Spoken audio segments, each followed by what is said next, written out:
Good afternoon प्यारे साथियों।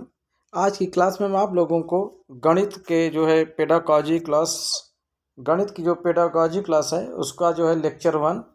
जी हाँ, आज से ही हमने स्टार्ट किया है लेक्चर 1, जो कि टॉप 20 के क्वेश्चंस की तैयारी रहेगी, जिसमें आपको बहुत ही महत्व से महत्वपूर्ण क्वेश्चंस आपके लिए लेके आए हैं। और इसमें क्या होगा कि आपको जो है तमाम प्रकार की जो विधियां हैं, जैसे निगमन विधि, प्रयोगशाला विधि, विश्लेषण विधि, खेल विधि आदि, इन सारी चीज़ों के बारे में, इन सारी चीज़ों से रिलेटेड क्वेश्चंस को सॉल्व किया जाएगा। और ये तो आप लोग जान ही रहे हैं कि किसके लिए इम्पोर्टेंट है। सी टेट हो गया, टेट, बीटीसी, बीएड आदि। तो चलिए हम बात करते हैं अपने पहले क्वेश्चंस की, मैथ की। हमारा जो मैथ का पहला क्वेश्चन है वो क्या कर रहा है। हमारा पहला क्वेश्चन है मैथ का कि रेखा गणित हेतु निम्नांकित में से सर्वाधिक प्रमुख विधि है। अगर बच्चा रेखा गणित पढ़ रहा है और कोई अध्यापक रेखा गणित को पढ़ा रहे हैं, ऐसे समझिए कि कोई टीचर आप ही पढ़ा रहे हैं रेखा गणित को। क्या पढ़ा रहे हैं? रेखा गणित को। तो कौन सी विधि सबसे प्रमुख विधि आप मानेंगे? क्या वह निगमन विधि हो सकती है, कि आगमन विधि, या खोज विधि, या व्याख्यान विधि? तो चलिए बताइए, लगाइए, देखते हैं क्या ए ऑप्शन सही है, बी ऑप्शन की, सी की, डी, कौन सा ऑप्शन सही है। तो आपको हम बता दें कि हमारे जितने भी साथी बी ऑप्शन पे गए हैं, अर्थात आगमन विधि, एकदम राइट है, एकदम करेक्ट है। आगमन विधि इज द करेक्ट आंसर, एकदम करेक्ट है, 100% करेक्ट है। और दूसरी चीज, 100% यह क्वेश्चन इम्पॉर्टेंट है। रेखा गणित से रिलेटेड ये क्वेश्चन है, इसीलिए यह बहुत अधिक इम्पॉर्टेंट बन जा रहा है। चलिए हम अपने दूसरे क्वेश्चन की बात करते हैं। हमारा साथियों दूसरा क्वेश्चन क्या कर रहा है? हमारा दूसरा जो क्वेश्चन है वो कह रहा है 10 गीतिका। जी हाँ, यह एकदम कई बार क्वेश्चन पूछा हुआ क्वेश्चन। हम आपसे बता रहे हैं ना कि ऐसे क्वेश्चंस आपके लिए बहुत इंपॉर्टेंट हैं। 10 गीतिका नामक गणितीय ग्रंथ। पहली बात तो यह क्या है? एक गणितीय ग्रंथ है, अर्थात मैथ की किताब है। कि रचना किसने किया था, इसके राइटर का नाम पूछ रहा है। तो क्या वो राइटर हमारे ब्रह्मगुप्त साहब हैं? क्या वो ब्रह्मगुप्त हैं, कि वराह मिहिर हैं, कि आर्यभट्ट हैं, या फिर रामानुजन हैं? तो बताइए कौन सा ऑप्शन आपका सही ऑप्शन है। 10 गीतिका के लेखक कौन हैं? तो हम आपको बता दें साथियों कि 10 गीतिका के लेखक हमारे आर्यभट्ट साहब हैं। यही हमारे जो है 10 गीतिका के जो है लेखक हैं। तो चलिए बात करते हैं अपने अगले नेक्स्ट क्वेश्चन की ओर। हमारा जो अगला क्वेश्चन है बहुत इंपॉर्टेंट क्वेश्चन है अगला। बिल्कुल, ये आप समझ लीजिए कि लास्ट के जो हमारे 50 से 20 क्वेश्चन हैं वो जान लीजिए एकदम टॉप से टॉप क्वेश्चन है। जो लास्ट के 15, 16, 17, 18, 19, 20, ये सभी क्वेश्चन।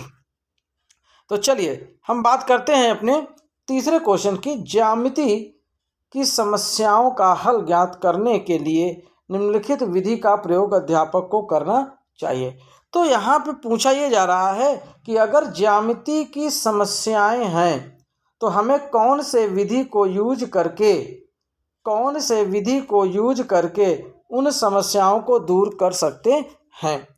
क्या वो विश्लेषण विधि है, कि आगमन विधि है? समस्याओं को दूर करना है साथियों, ध्यान दीजिएगा। और कैसी समस्याओं का? ज्यामिति की समस्याओं का, या फिर निगमन विधि? कौन सी विधि है? आप ही बताइए, इसमें कौन सी विधि ज़्यादा कारगर साबित होती है?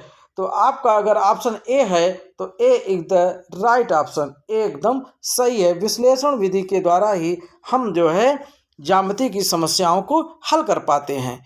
तो इस प्रकार से आपका ए ऑप्शन एकदम सही ऑप्शन हो गया।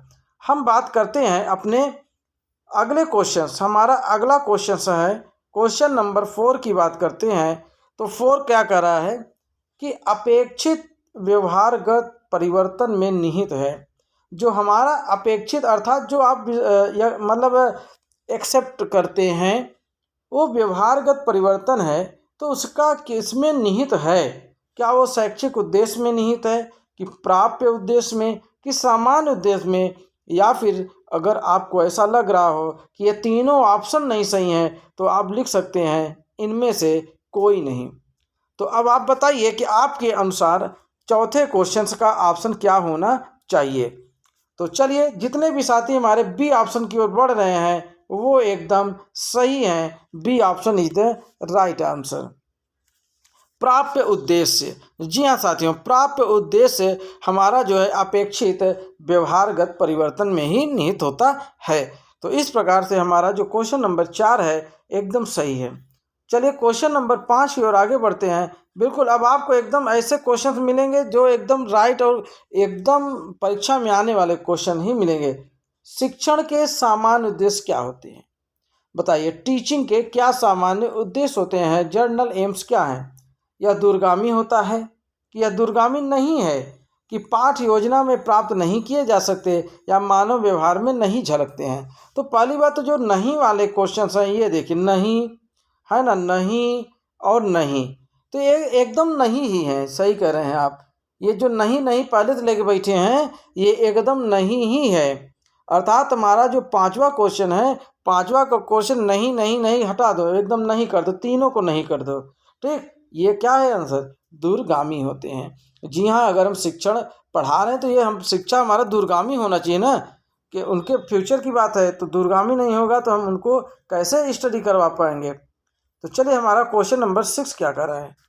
हमारा क्वेश्चन नंबर 6 कर रहा है कि प्राथमिक स्तर पर, बेसिक स्तर पर, अर्थात क्लास अगर 1 से करें, 1 to 5, बेसिक स्तर पर गणित शिक्षण का क्या महत्व है। अगर बेसिक स्तर पे गणित हमारे लिए कितना इम्पोर्टेंट है, क्या यह सांस्कृतिक है, क्या है ये सांस्कृतिक है कि मानसिक है कि व्यवहारिक है कि आध्यात्मिक है। तो पहली बात तो साथियों, सांस्कृतिक और आध्यात्मिक ये तो कट हो जा रहे हैं। अब आपका बचता है मानसिक और व्यवहारिक। तो इनमें आपका कौन सा ऑप्शन सही है, बताइए। जितने भी साथी हमारे बी ऑप्शन की ओर जा रहे हैं यानी मानसिक है, वो एकदम 100% एकदम 100% रॉन्ग है। जी हाँ साथियों, रॉन्ग है, एकदम 100% रॉन्ग है। बिल्कुल हाँ, आपका आंसर जो है वो है आपका व्यवहारिक है। क्या है साथियों, व्यवहारिक है। आपका झटका तो नहीं लगा साथियों। चलिए भाई, इस तरह से आपका क्वेश्चन नंबर 6 का सी एकदम सही हो गया। चलिए हम बात करते हैं अपने अगले क्वेश्चन नंबर 7 की। किसकी साथियों, क्वेश्चन नंबर 7 की बात करते हैं।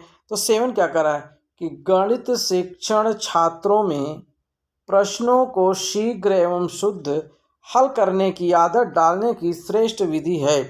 ऐसी कौन सी विधि है जिसमें बच्चों को उसकी आदत अगर पड़ जाए तो शीघ्र और शुद्ध और शीघ्र जल्दी ही इसको कर लेंगे। तो बताइए वो क्या, शुद्धता से हल करवाना, निर्धारित समयावधि में प्रश्नों को हल करवाना जो उचित समय है, या लिखित एवं मौखिक अभ्यास करवाना, या फिर शीघ्रता से प्रश्न हल करवाना।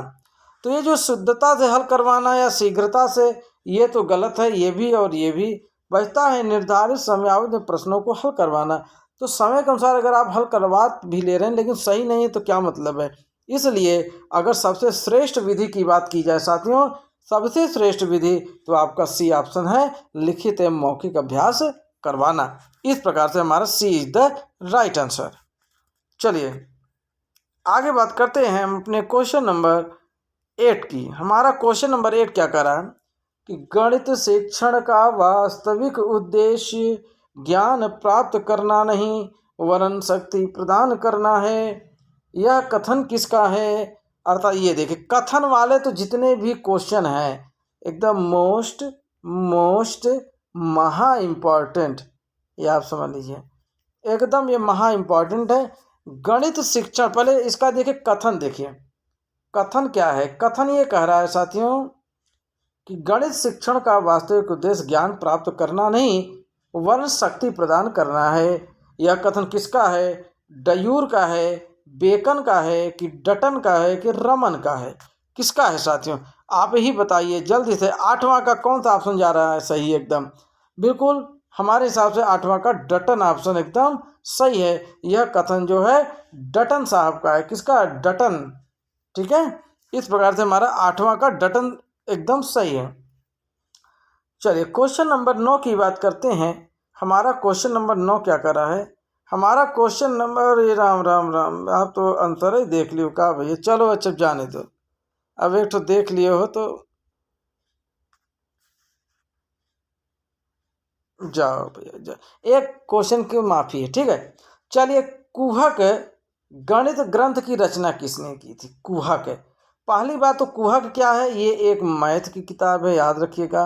पहली बात यही इम्पोर्टेंट हो जा रहा है, सोच लीजिए कि कितना इम्पोर्टेंट है कि कुहक कैसी किताब है, मैथ की है। और इसके रचयिता कौन है, इसको लिखने वाले कौन हैं कुहक के, ठीक। क्या वो वराह मिहिर हैं, कि महावीराचार्य हैं, कि ब्रह्मगुप्त हैं, कि श्रीधराचार्य हैं? तो जितने भी साथी हमारे देख लिए हैं, सी ऑप्शन एकदम सही आंसर है, सी द राइट आंसर, क्योंकि ये तो चीटिंग हो गई थी। खैर चलिए जाने दीजिए, एक प्रश्न का तो सवाल ही है। आगे बढ़ते हैं हम अपने अगले क्वेश्चन की ओर। हमारा क्वेश्चन नंबर 10 क्या कर रहा है? राजस्थान के भीनमाल कस्बे से किस गणितज्ञ का संबंध है? अर्थात ये आप कह सकते हो कि भीनमाल से रिलेटेड कौन है। और ये भीनमाल है कहाँ का जगह? राजस्थान का है, ठीक है। कहाँ का है? राजस्थान का है। और यहाँ पे जो गणितज्ञ हैं वो गणितज्ञ कौन हैं? क्या वो महावीराचार्य हैं, श्रीधराचार्य हैं, कि ब्रह्मगुप्त हैं, कि वराह मिहिर हैं? कौन है भैया राजस्थानी, कौन है बताइए? जी हाँ, एकदम ब्रह्मगुप्त, एकदम सही ऑप्शन, कि ब्रह्मगुप्त ही हैं जो कि भीनमाल से रिलेटेड हैं, जो कि राजस्थान का जगह है ब्रह्मगुप्त। और ये गणितज्ञ हैं, क्या हैं? गणितज्ञ हैं। तो ये ढेर सारे क्वेश्चन आपको देखने को मिल रहे हैं, एक ही क्वेश्चन में आपको कई क्वेश्चन मिल जा रहे हैं। तो इस प्रकार से क्वेश्चन को अटेम्प्ट करिए, नोट करते जाइए, नोट्स बना लीजिए मैथ की, चूँकि ये पहली क्लास है, लगातार आपको क्लास मिलती रहेगी, तो नोट्स रहेगा तो आपको एक बार रिवीजन, अगर ज़रूरत पड़ी तो रिवीजन, नहीं तो ज़रूरत ही नहीं पड़ेगी आपको। चलिए, अब हमारी दूसरी किताब आ गई मैथ की। गणित सार संग्रह की रचना किसने की? अर्थात इसके लेखक कौन है? गणित सार संग्रह, महावीराचार्य, श्रीधराचार्य, भास्कराचार्य या गणेशाचार्य? कौन है भाई? तो जितने भी साथी हमारे महावीराचार्य को लगा रहे हैं वो एकदम सही है, Mahavira is the right answer. इस प्रकार से हमारा क्वेश्चन नंबर 11 का ए इज द राइट आंसर। चलिए हम बात करते हैं अपने क्वेश्चन नंबर 12 की। हमारा क्वेश्चन नंबर 12 क्या कर रहा है? क्वेश्चन नंबर 12 ये कह रहा है कि गणित की वह कौन सी विधि है जो कर के सीखने के सिद्धांत पर काम करती है? अर्थात कर के सीखना, पहले आप उस चीज़ को करिए और तब उसको आपको करके सीखना, तब आप उसको सीख जाएंगे, ठीक है। तो वो कौन सी विधि है? प्रदर्शन विधि है, कि प्रयोगशाला विधि है, कि संश्लेषणात्मक विधि है, या प्रायोजन विधि है? तो बताइए किसमें हम करते हैं? पहली बात ये देख रही तो प्रयोग में ही किया जाता है ना, प्रयोग करना। तो प्रयोगशाला इज द राइट आंसर, प्रयोगशाला विधि एकदम सही विधि है। इस प्रकार से हमारा जो है 12 का बी एकदम सही है। अब हम बात करते हैं क्वेश्चन नंबर 13 की। हमारा क्वेश्चन नंबर 13 क्या कर रहा है? कह रहा है कि किसी खेल का क्षेत्रफल ज्ञात करने के लिए उपयोगी गणित शिक्षण विधि है। चलो भाई, क्षेत्रफल वगैरह आ गया, एरिया क्या आ गया साथियों? एरिया। एरिया माने क्या होता है? क्षेत्रफल होता है।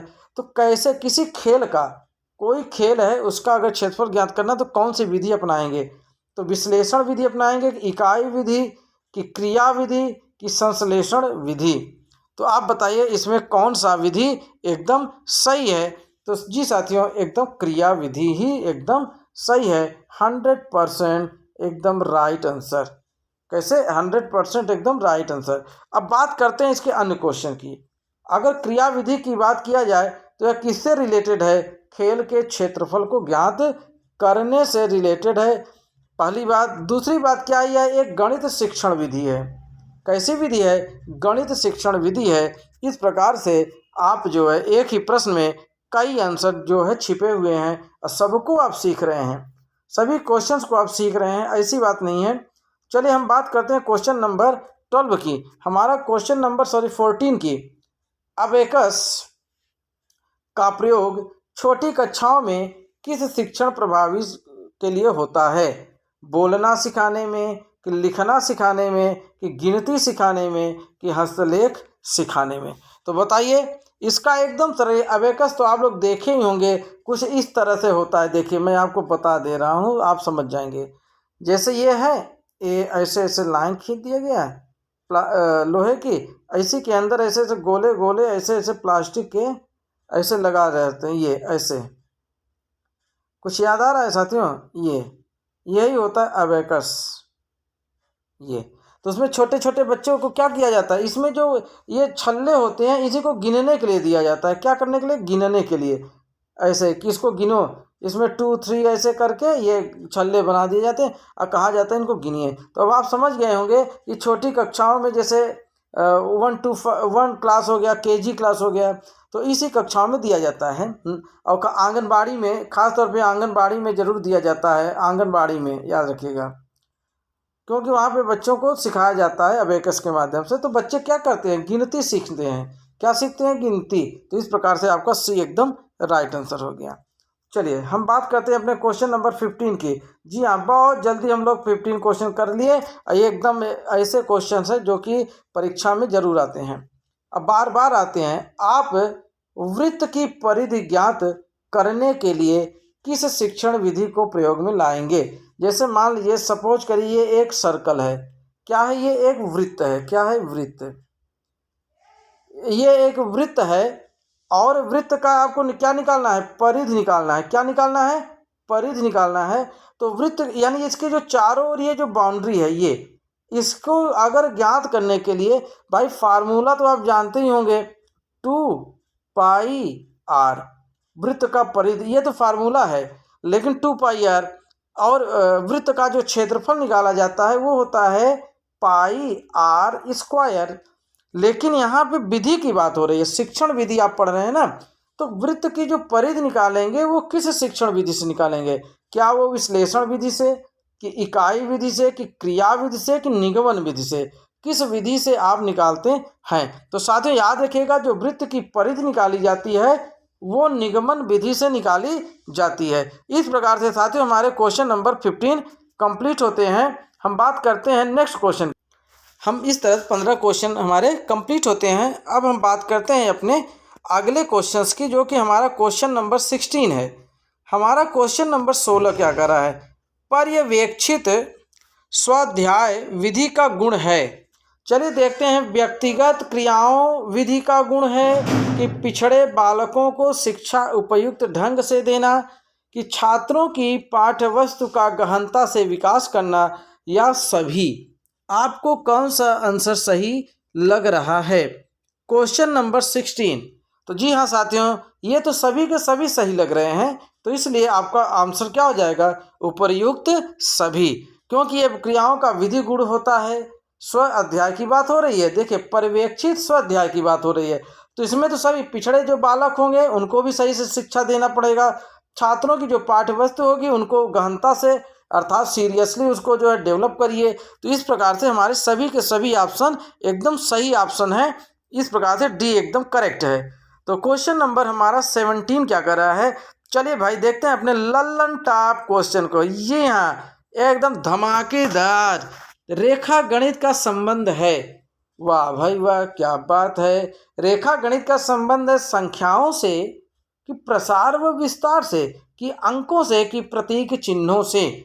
देखते हैं ये हमारे कौन से साथी इसका सही जवाब देते हैं। तो रेखा गणित का जो भी ऑप्शन है वो है हमारा बी, प्रसार व विस्तार से। इस प्रकार से हमारा B is the right answer. B एकदम सही आंसर है।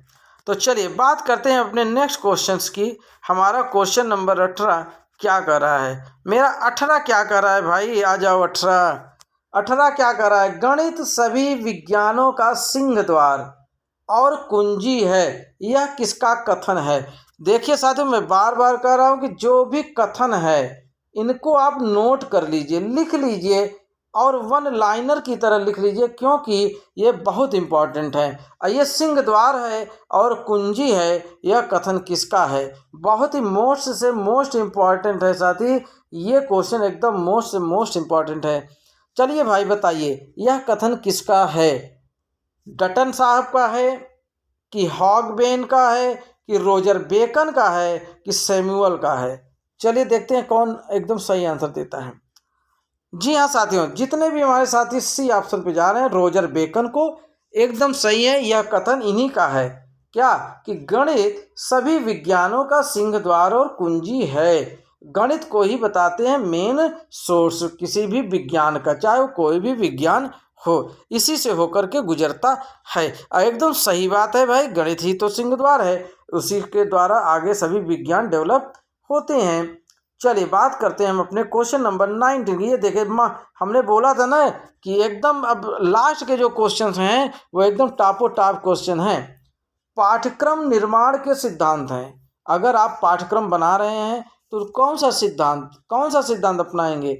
समन्वय व सुसंगठितता का, उपयोगिता व जीवन से संबंधता का, क्रियाशीलता व परिवर्तनशीलता का, या फिर ये सभी? बताइए कौन सा ऑप्शन आपका एकदम सही है। जी हाँ साथियों, एकदम हमने टिक भी लगा दिया, डी ऑप्शन एकदम सही है। ये कौन सा सिद्धांत अपनाएंगे? समन्वय सुसंगठितता का, उपयोगिता जीवन से संबंधता का, क्रियाशीलता व परिवर्तनशीलता का। ये सभी नियम हमारे जरूरी हैं, सिद्धांत जरूरी हैं। चलिए आगे बढ़ते हैं अपने लास्ट क्वेश्चन की ओर। एकदम सबसे टॉप, पूरे सेक्शन का सबसे टॉप क्वेश्चन एकदम आपके स्क्रीन पे धीरे धीरे हौले हौले आ रहा है। आ गया सब सेरा आ गया भाई, आ गया, छा गया एकदम। वृत्त की परिधि तथा व्यास में संबंध ज्ञात करने हेतु किस विधि का प्रयोग उपयुक्त है? आज का इस पूरे सेशन का महा इम्पॉर्टेंट क्वेश्चन, महा टॉपर क्वेश्चन, ये समझ लीजिए। ये पूरे आज के 20 क्वेश्चन में ये सबसे नंबर 1 टॉप कर रहा है भाई ये क्वेश्चन। और ये क्वेश्चन का जवाब अगर जिस भी व्यक्ति ने दिया, जिस भी भाई बहन ने हमारे दिया, ये जान लीजिए उसकी तैयारी एकदम लल्लन टॉप है। तो चलिए बात करते हैं वृत्त की परिधि, अर्थात ये आपकी वृत्ति हो गई, इसकी जो परिधि हो गई ये चारों ओर सर्कल, तथा व्यास, अब ये सेंटर हो गया, इसके बीच का ये जो व्यास हो गया, इसको क्या बोलते हैं? व्यास हो गया, जिसको बोलते हैं डायामीटर। क्या बोलते हैं अंग्रेजी में? डायामीटर। ये हो गया हमारा, ठीक है, ये डायामीटर हो गया। ये कह रहा है कि परिधि और ये व्यास में संबंध, रिलेशन पूछ रहा है। इसका जो संबंध बताने की तरीका है, बताने का जो विधि है, उस विधि को क्या बोलते हैं, ये आपका पूछ रहा है, ये पूछा जा रहा है। उस विधि को आप बताइए कि उस विधि को क्या कहते हैं। क्या उस विधि को आगमन विधि कहते हैं, कि संश्लेषण विधि कहते हैं, कि निगमन विधि कहते हैं, कि प्रयोगशाला विधि कहते हैं? तो बताइए, वृत्त की परिधि और व्यास में संबंध बताना है साथियों, वृत्त की परिधि और व्यास में। चलिए हम थोड़ा सा 1 सेकंड के लिए, 2 सेकंड के लिए, 3 सेकंड के लिए रुके हैं, देखते हैं कौन साथी हमारे उत्तर देते हैं। बताइए भाई। चलिए भाई, डी एकदम सही है, प्रयोगशाला विधि। जी हाँ, प्रयोगशाला विधि के द्वारा ही हमारा क्या होता है, हम पता लगाएंगे कि वृत्त की परिधि और व्यास में कैसा संबंध है, किस प्रकार का संबंध है। जितने भी लोग प्रयोगशाला विधि में जा रहे हैं वो 100% बधाई के पात्र हैं भैया। बधाई हो बधाई, लीजिए भाई, बधाई हो बधाई। जितने भी आंसर हमारे भैया बहन ने डी को लगाया है एकदम सही है, वो बधाई के पात्र हैं। तो साथियों, इस प्रकार से आज हमने अपने 20 क्वेश्चंस को कंप्लीट कर लिए। तो आज की पहली क्लास मैथ की थी, जो कि आप लोग बिल्कुल फीडबैक दीजिए, बताइए कैसे लगी आपको हमारी ये क्लास। चलिए, एकदम टॉप से टॉप क्वेश्चन लाए हैं। लास्ट के जो 5 क्वेश्चन हैं एकदम बिंदास होकर उसको याद कर लीजिए, रट लीजिए, क्योंकि ऐसे ही क्वेश्चन परीक्षा में बिल्कुल धड़ाम से आ जाते हैं। तो आप लोग भी बिल्कुल एकदम भड़ाम से कर दीजिएगा। चलिए, अब हम अगले टॉप 20 क्वेश्चन पुनः लेके आएंगे। इसी के साथ हम आपसे अलग हो रहे हैं। जय हिंद, जय भारत।